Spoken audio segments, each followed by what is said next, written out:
Congratulations, Brian. Thank you, salamat. Ganda nung kanta. Nakakatuwa kasi nakilala ka namin dito sa Philippines, na balladeer ka. Ngayon, what you decide na itong bagong kanta mo, gawin mong country? Ano pa behind jumping into country music? In the Philippines kasi they know me as the Prince of Teleserye theme songs. Hindi ko naman sinasabing wala akong choice. Pero kung ano yung bigay ng management, syempre gagawin din natin yun.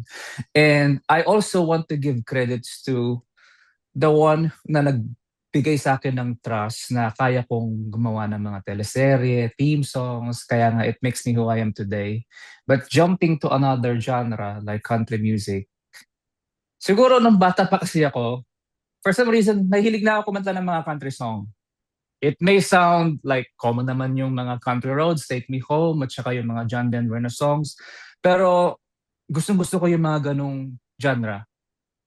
And now that I'm living in United States, especially Tennessee pa, so yung influence para talagang, parang yung drive ko na, sige na nga, this time since I'm working naman as a freelance singer and I'm also producing my own song and I'm the one funding my material as well, di gawin ko na talaga yung gusto ko when it comes to genre of music, which is country.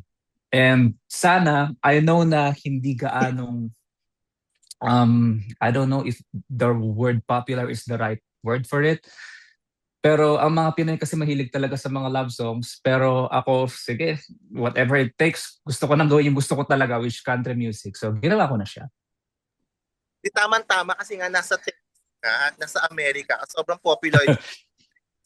And may fans ka rin naman dito na country music lovers. So congratulations to you.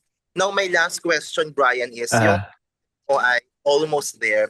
Anong particular moment sa life mo na wow, I'm almost there? Kasi na-compose ko tong song na to during the time of pandemic.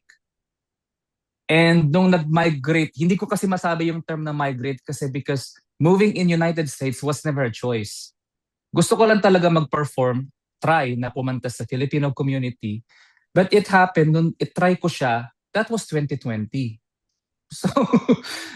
So it's the pandemic era na wala akong choice kundi magstay lang ako sa bahay. Though meron na mga confirmed shows at that time, so dalawa lang din yung na-confirm and then the rest na-cancel na because of the COVID. So nagawa ko siya kasi parang feeling ko, may mga times na doubt na ako, babalik pa ba ako sa Pilipinas or ihintayin ko ba na maging okay yung sitwasyon? Until na-compose ko yung kanta.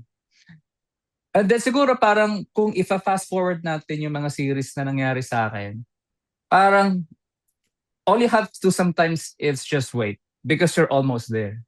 Hanggang sa hindi ko na namalayan na kung ano yung ginagawa ko usually sa Philippines, ginagawa ko na dito sa States, which is yung pagkanta, performing, which I really love the most.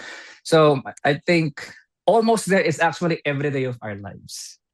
So instead na maglinger ka sa mga bad things na nangyari sa'yo from the past, like wag mo nang balikan yon because if you are reaching your goals, you're almost there. So it's a reminder for everybody that you don't have to quit, like quitters never gonna win, so almost there. So yeah, for me, every day is an almost there.